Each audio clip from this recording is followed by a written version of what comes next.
Elder Scrolls II Daggerfall in the Unity engine. As a quick refresher, our character, Balam, became trapped in this dungeon after our boat to Daggerfall sank in a tempestuous storm, and now we have to find a way out. The first tutorial the game gave us told us that we can move around with the W, A, S, and D keys, which we have to do now because the game gives almost too much time to get acclimated to the controls before giving us the next tutorial. I'm hesitant to show too much while we wait, but I will go up into this next hallway to show you the door we'll be walking through before running back real quick.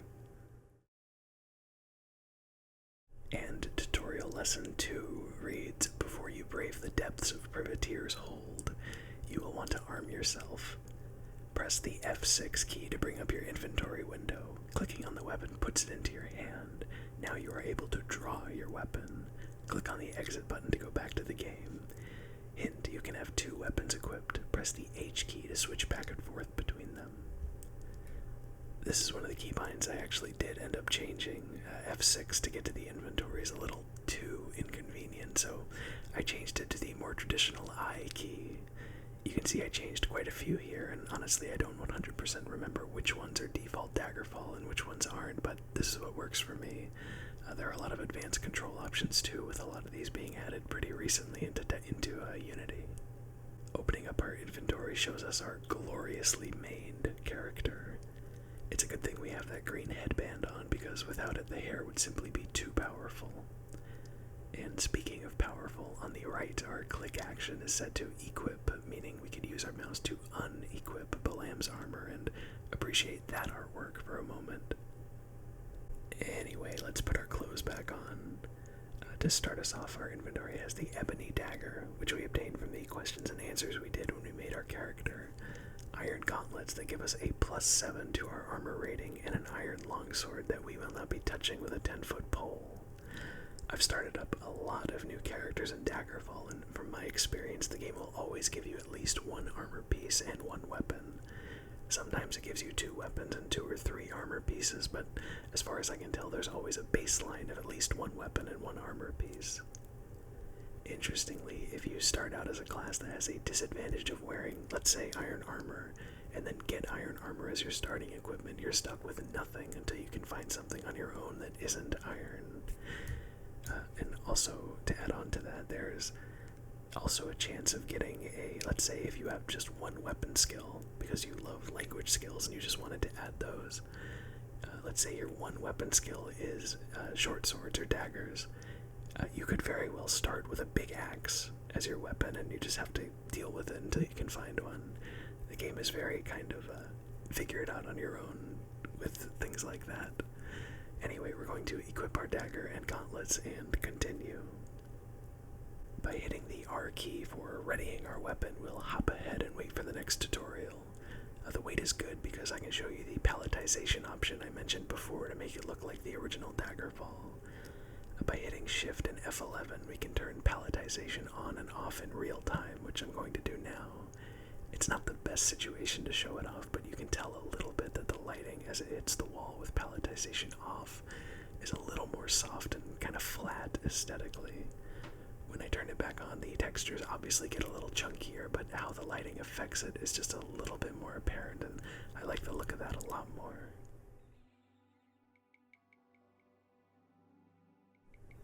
Tutorial Lesson 3. To draw your weapon, press the Z key. Well, that's not quite right for us with our keybinds, but anyway, there is a short delay after equipping a weapon, so don't panic if it doesn't draw instantly. Take a few practice swings by holding the right mouse button and moving the mouse around. This is how you fight monsters. Hint, moving your mouse in different directions makes the sword swing differently. Each type of swing affects your chances to hit the monster and how much damage you do. I'll give you a minute to practice swinging the sword. So earlier when I mentioned hit chance and dice rolls and how our weapon can miss regardless of our character's position in relation to the enemy, I mentioned how there's a bit of depth to these rolls. Right now I'm holding right click. This is me moving my mouse forward. You'll see that our character does a thrusting stab animation. When I move the mouse to the right, the character swings to the right, and when I move the mouse to the left, the attack goes the same way. And when I move it down, our character looks like he's trying to bludgeon the air with the hilt. There are diagonal strikes too, and each of these motions ties into our hit chance. The unofficial Elder Scrolls pages is my go-to wiki of information for these games, and the Daggerfall combat page is a very convenient table that explains how each strike has its own damage and accuracy trade-off. Thrusting forward with a stab gives the safest chance of actually landing a hit at the cost of lowered damage, whereas chopping downward gives us the biggest chance of missing, but with a reward of highly increased damage when we don't. For me personally, at least at first, I like to stick with thrusts until I have a high enough agility stat to make the others more feasible, but our custom class kind of avoids that issue entirely, so that's cool. Tutorial Lesson 4. Down the hall and through the door is a giant rat. Let's go kill it. Okay, Daggerfall, you're a little bloodthirsty, but I'll allow it. When you get to the door, just get it in the center of the screen and press the mouse button to open it. This is how you activate things such as doors, levers, wheels, treasure piles, and even people. You can sometimes get treasure off of dead bodies by clicking on them, just like treasure piles. And this door is a secret door. After you kill the rat, go back to it and click it. The door will shut. Not all secret doors are this easy to see. Finally, it's time for some combat. For some reason, this rat was way more aggressive than I'm used to it being and was ready for us immediately, to the point where it got a sucker punch on us. Probably because I did a lot of running around in the first room, so it hurt us and made its way over. Aggressive or not, it's a pile of gore now, so no biggie. Let's obey the tutorial and close the door behind us to see that it is definitely a secret door, or illusory wall, whatever term you like to use. On this one, you can kind of see the seams where the wall ends and the door begins, but the tutorial was not kidding about all of them not being this easy to see. A lot of the time, the only way you'll find one is by clicking on a blank wall and hoping it opens, or if an enemy is nice enough to make their sprite poke out of the wall for a second. There's a treasure pile in this corner, so let's see what we get. What's in these is usually pretty random, which I say because I was pretty hyped finding a stylish long-sleeve yellow shirt in here, along with 52 gold. Balaam's fit is already looking up. He just needs some better pants and, some shoes. Just in general.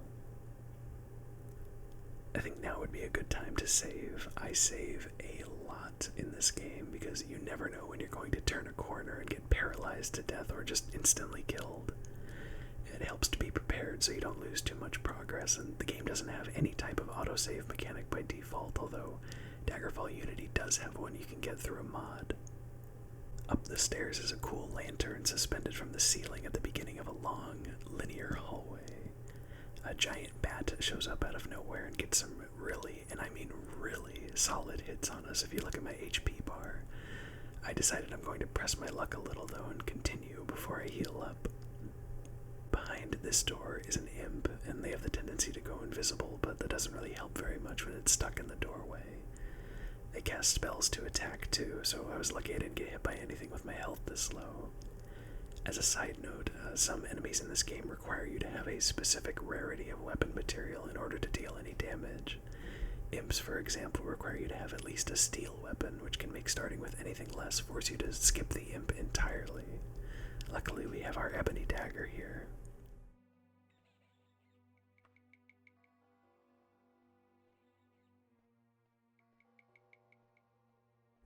The next stop in the hallway is another door.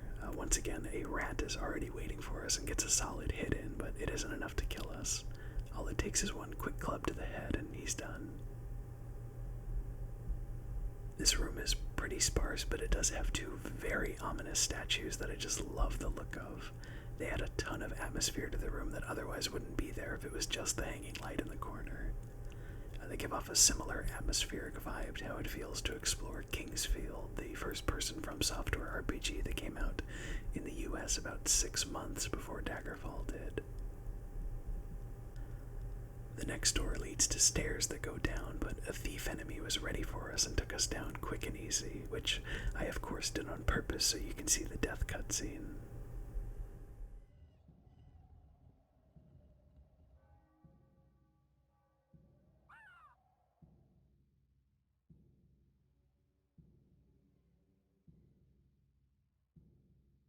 And that ends our chapter in the tale of Daggerfall.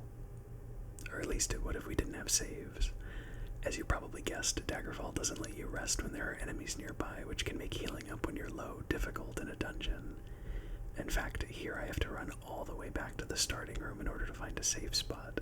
It usually isn't that hard to find a place, but it can be an added level of difficulty when you just want to heal and don't have magic like I do. The tutorials that I've been reading are actually based on the in-game timer rather than a real timer while you're playing, which makes them annoying because I'm resting for an hour in each increment, which makes the tutorials appear in a big row. Because they're not really relevant for where we're at in the dungeon anymore, I'm just going to summarize them by saying that Lesson 5 tells us about the treasure in the room with the first rat and how to loot it and mess with our inventory. Lesson 6 tells us how to save the game, and 7 tells us how to cast magic, if we had any. And with those out of the way, we can finally rest for 7 hours and then take on the rest of Privateer's Hold. It was definitely some good news to see that from that rest we also got our first skill ups in stealth and dodging. Both of these are pretty difficult to level up, so I was happy to see it happen. Stealth is a skill I have to very consciously remember to do because it gets more experience if I'm holding the sneaking key, which is bound to Alt, and it's an entirely separate thing from crouching. And that's the wrong door.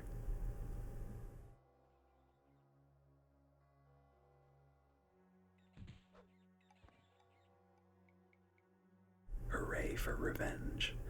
The thief enemy was actually very kind to us. They dropped 11 gold, a mace, a helm, leather pauldrons for both arms, greaves, and even boots just to give us a more well-rounded defense. Unfortunately, this bat didn't have anything for us at all, but I guess it makes sense. It'd be hard for it to carry anything. Down here, where the thief was hiding, there's another treasure pile that actually gives us 2 interesting items. One of which is a griffin's feather, which is only interesting because it's the feather of a griffin, but there's also a potion of water breathing. It's worth 100 gold, but that'll be chump change pretty quick, so this will be really cool to have if we encounter any underwater areas in a dungeon. This room also gives a good example of the level of gore you can expect to see in Daggerfall. It's very similar to other CRPGs at the time, where it was relatively common to see a bleeding head on a spike, for example, right next to a pile of severed heads, also bleeding. I don't feel very guilty for getting rid of that thief if this is where they chose to spend their free time. After making the upstairs again gore room save, I wanted to heal up, but once again there were enemies nearby. Our health isn't nearly as bad as it was before, so like before, I'm going to move on and hope nothing too bad surprises me.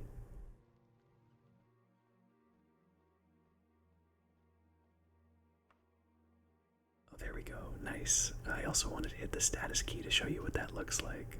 It tells us we are in Privateer's Hold and that it's 1:30 on Tertus, the 5th of Morning Star. Most importantly, it tells us that in the eyes of Daggerfall, we are a common citizen. This is great because you definitely don't want to do anything to damage your reputation in Daggerfall specifically, because so much of the main storyline relies on you dealing with the people there and you can get locked out of progression. Also, we're healthy, which is great because getting the poison or disease debuff sucks really bad, and this window is where we would see it. And this is our character sheet. It reminds us of our name, race, class, level, stats, all that good stuff. It lets us check our selected skills too. I believe the gray text shows us that the skill has leveled up during our current level, since we're still level 1 and we know for a fact that our dodging and stealth skills were raised. We can also check our quest log, which of course has one active quest for us that reads Midas the 4th of Morning Star, meaning yesterday, when we first picked up the quest during the opening cutscene. I am on a mission from the Emperor to investigate the shade of King Lysandus. His spirit has been haunting the city of Daggerfall. The Emperor himself has charged me with the duty of laying his ghost to rest. There is also the minor matter of a letter he sent to the Queen of Daggerfall. If I should find out what happened to that letter, he would be most appreciative. Before landing in Daggerfall, a sudden storm capsized the ship. I barely made it into this cave, and the rest is what we're experiencing right now. In the next room is an absolutely ripped archer. Seriously, this guy is shredded and in a loincloth. That's confidence. Anyway, he's also dumb and doesn't know how to climb over a table, so we just give him a good thwack on the head and that's that. Being an archer, he drops some gold as you'd expect, but also his bow, which is great because I did want to show that off eventually. He also dropped a helm that looks worse than ours, but has the same stats, so I think we'll be keeping our blue plume, thank you very much. I am going to take the steel broadsword so I can sell it later, and also this piece of paper he had on him is a recipe for potion of free action. We can make one with twigs, bamboo, spider's venom, and ichor. I'm not really sure what that does, but it'll be cool to have anyway if we ever get all the ingredients. We can hear rats squealing from the door on the opposite side of the room, but I want to take the left one instead and show you this. It's super neat, and even though it's just as dark and dreary as the rest of Privateer's Hold, it shows that not all dungeons are tiny rooms and narrow hallways. There's even tapestries hung up. There's another door against the adjacent wall that I want to go into, but I guess our wood elf footsteps were a little too loud, and we alerted the skeleton at the top of the stairs who's going to come down and attack us with a very scary yell.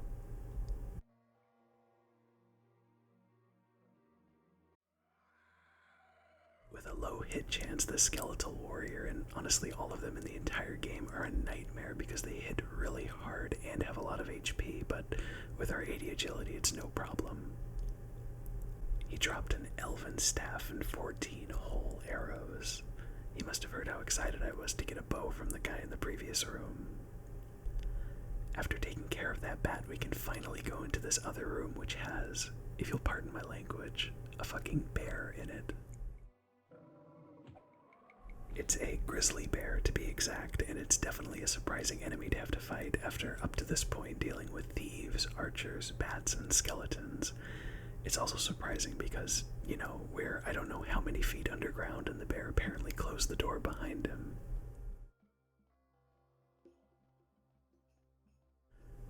Moving right along, we're going to avoid going up the big staircase and instead go back to the room where the archer was and deal with these two rats that have been patiently waiting for us to get to them because they're too small and can't open up the door themselves with their little rat hands.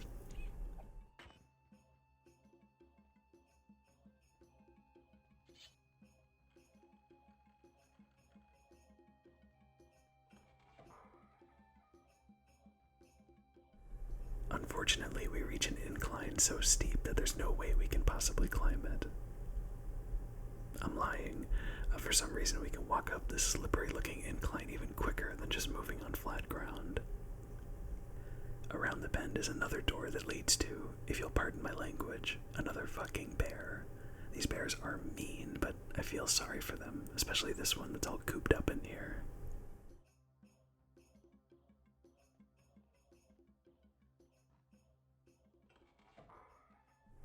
This thief thought he could get the drop on us by hiding behind the door, but he was wrong, and I understand why he wanted to give himself a better chance of surviving because he had a ton of really good stuff on him. The steel left pauldron and the steel cuirass both give us +9 to our defense, and the chain boots give us +6. A part of me almost wonders if the loot tables for Unity are any different because I've never had a run through Privateer's Hold that was as successful as this one is already. In the coffin is a decomposing body with some stuff to pick up on top of him. I like the implication that the coffin lid was ripped open and this was the stuff he was buried with. Maybe the thief was robbing his grave, I'm not sure, but I love that the game makes me think about things like that.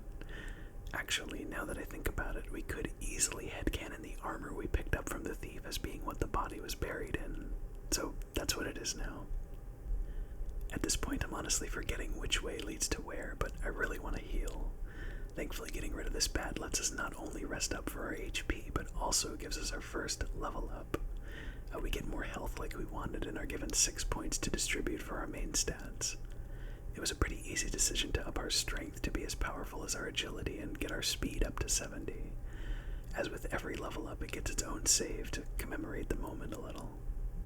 And since it's been a while since we last rested, that level up was thanks to the skill ups we got in jumping, stealth again, dodging again, short blade, and critical strike. Good stuff. Now we're back in that really big central chamber where we fought the skeleton. At the top of the steps is a cute little wooden throne, but let's check the wings on either side before pretending to be king of the dead creatures that are now littering Privateer's Hold.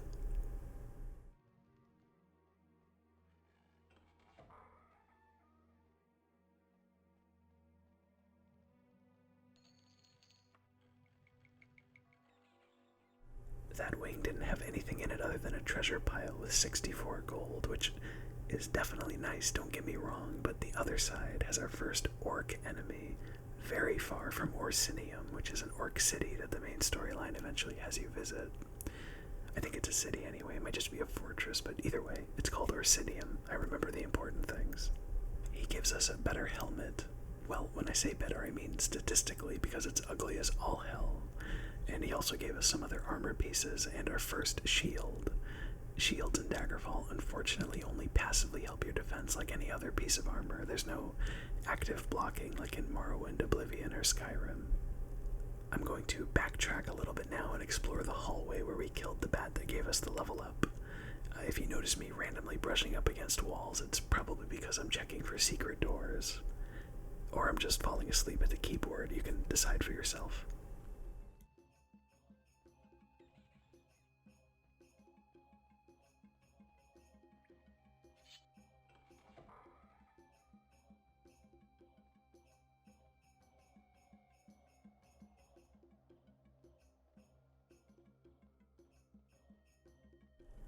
On the other side of this door is our second imp enemy, who refuses to see us because of our stealth ability.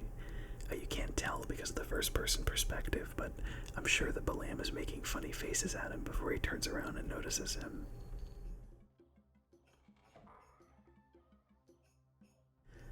This is an annoyingly empty room, but the bookcases in the corner of the room the imp was in are very interesting because if you peer over them, you can see that there are some treasure piles hidden on the other side.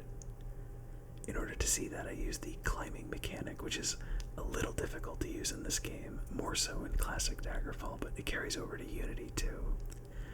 Basically, if you brush up against a wall or another flat surface for long enough, your character will attempt to climb it, but it still feels a little janky when it comes to movement. Sometimes you'll just randomly fall off, and I don't think your climbing stat actually helps how effective you are at it either. But anyway, climbing over the bookcases is not the solution we're looking for here. This room sort of acts as a very hands-off tutorial about levers and hidden mechanisms. The circle of skull candles is very eye-catching, but all we have to do is interact with the wooden podium here to turn the bookcase and grab the loot, which is a solid 120 gold.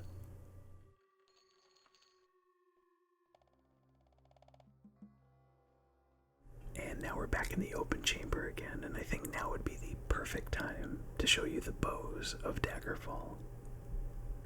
It looks awesome, but if I can bring up Kingsfield again, which is actually Kingsfield 2 in Japan, that game was very ahead of its time using 3D models for your character in a first-person perspective, but for me there's something so appealing about seeing an animated 2D texture instead for a game like this. It just feels right.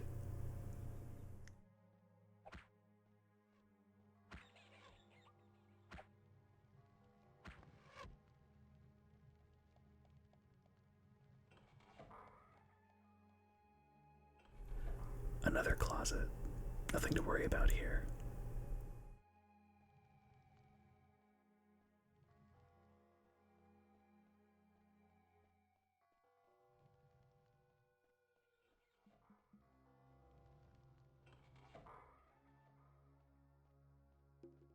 This enemy was pretty good at dodging my arrows, and I missed quite a few myself. It took 7 arrows to kill him, but I was only able to retrieve 5. For better or worse, it's typically a crapshoot with how many arrows you get back from the enemies you kill with it. Sometimes you get less, and sometimes you even get more arrows than you used, even if it's an enemy that doesn't use a bow themselves. This archer went down easy and gave us a steel cuirass for our lack of trouble. What a sweetheart. We are running a little low on arrows, unfortunately, but we always have our ebony dagger to fall back on.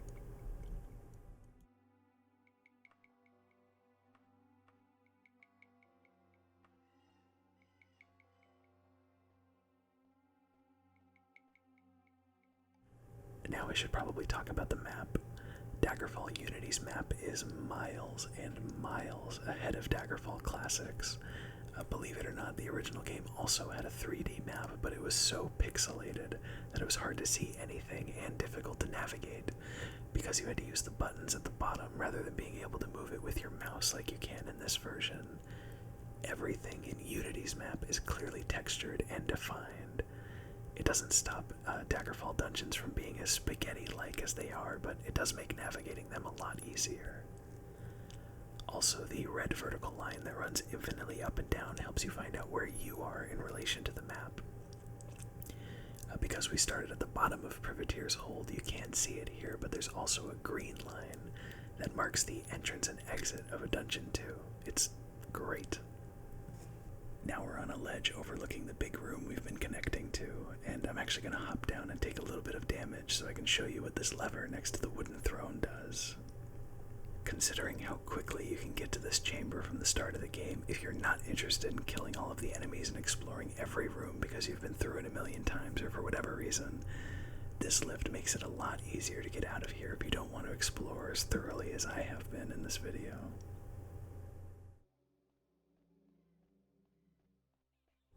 From the top of the lift, you could go back down this way that we've already been, but the quickest way out is to go up the ramp here and take care of this rat.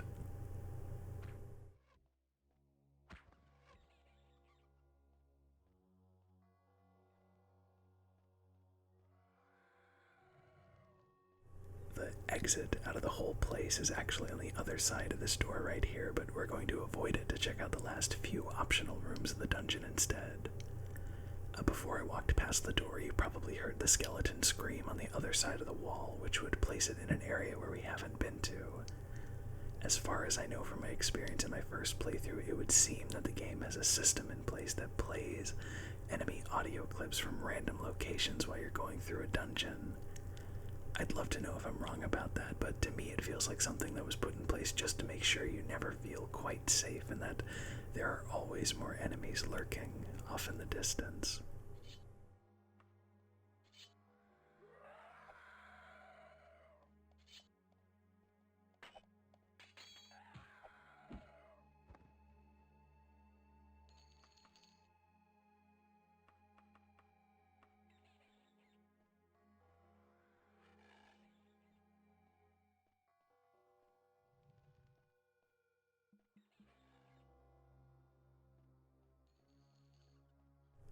Something as simple as these wooden rafters with candles on top of them can do a lot for making the rooms feel more varied.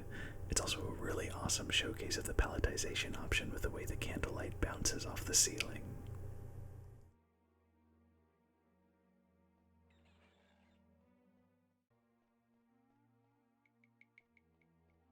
In the last few rooms we have left of Privateer's Hold, there's a thief that unfortunately doesn't surprise us with great loot like some of the other ones have. In this room are a bunch of torture devices that still have some remnants of their victims on them. It's pretty gross.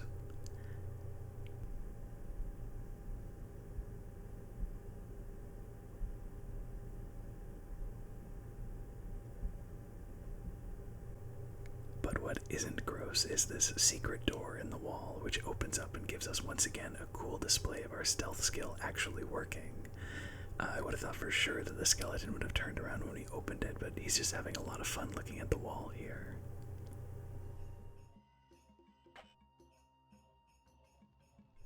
Sadly, we can't put ourselves in this cage like we could the last one, but with that, I think we've cleared the entirety of Privateer's Hold, leaving us free to go back to the door we passed and then right on out the exit. I don't know how many dungeons we'll end up visiting in these videos, but I do know that this will probably be the only one that we explore this much. Privateer's Hold is incredibly small compared to some of the other dungeons in this game, and personally I consider it a great stroke of luck whenever I find a quest objective early and can just leave immediately. There is a rat, a bat, and one more imp in the last room for us to fight. Despite the monster noises coming from the other side of the walls, I'm pretty sure we got rid of every enemy we could, which gave us our first level up and some great gear for the start of the game. After appreciating the texture work on the tapestries and the fire, we can finally go towards the universal texture that represents an exit for all dungeons in the game, and take our first step outside.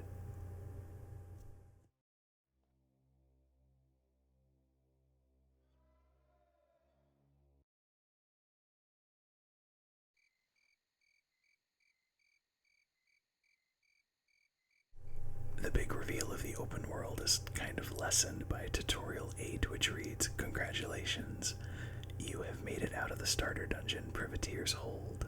I bet you were wondering what to do now. What you need is a town.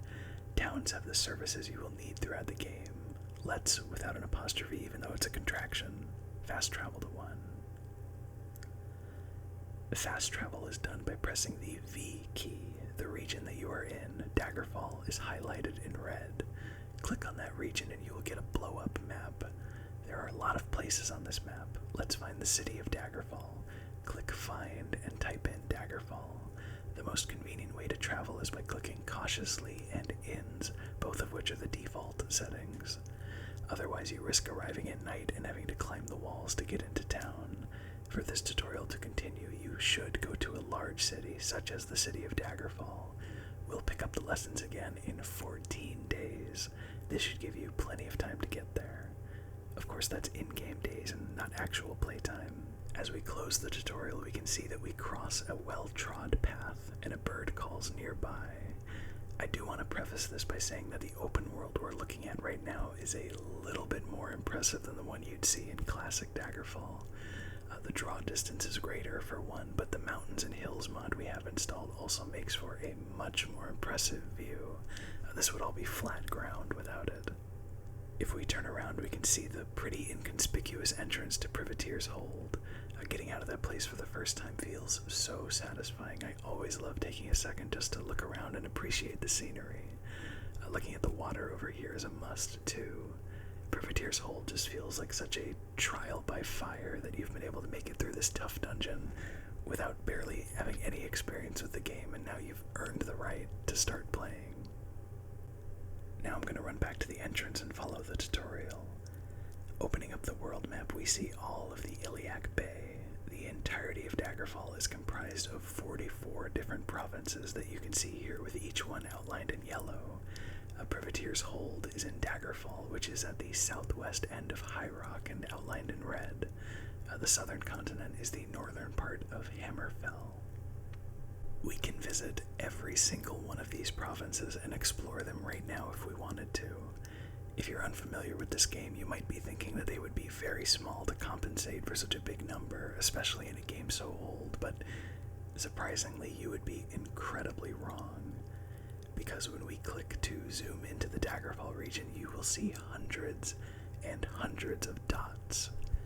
Every single one of these, and I do mean that, every single one of these dots is a location we could visit right this second because of the game's instant fast travel system. Daggerfall has 1,532 temples, 4,400 rural houses and palaces, 5,090 cities, and 4,229 dungeons, all of which we can visit at any point we want. Now those numbers are really intense to the point where it's almost unbelievable, but technically it is true. As far as sheer size and explorable landmass is concerned, Daggerfall is easily one of the biggest video games ever made, and probably the biggest one I've played myself. How did they accomplish this, you might ask? Randomly generated environments, and tons of them. Almost all of the towns, dungeons, and temples in every region are randomly generated.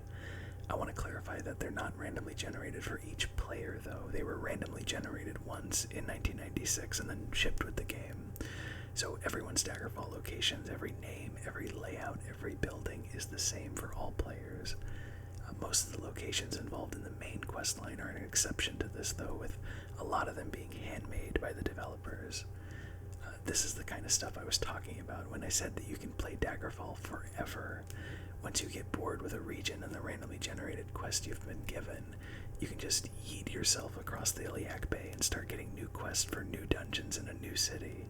It's a wonderful experience and makes it feel like there's a lot of player freedom in this game. And with the sheer amount and number of things to see, I wouldn't be surprised to learn that most of the people who've played Daggerfall, even for hundreds of hours, have only seen a tenth of the game. And that tenth might be drastically different than another player's tenth of the game. I don't know, the level of ambition Bethesda had working on this game is something to be impressed by, I think, and I can't get enough of it. But as per usual, I'm getting ahead of myself. We're actually going to ignore the tutorial for right now and instead close the map and walk south towards the nearest town. It's called Gothway Garden, and the only thing between us and it is a climb up this mountain. With crickets chirping and ambient music playing, Balam will take his first step into a larger world. Thanks for watching. Take care of yourself, stay safe, and I'll see you again soon.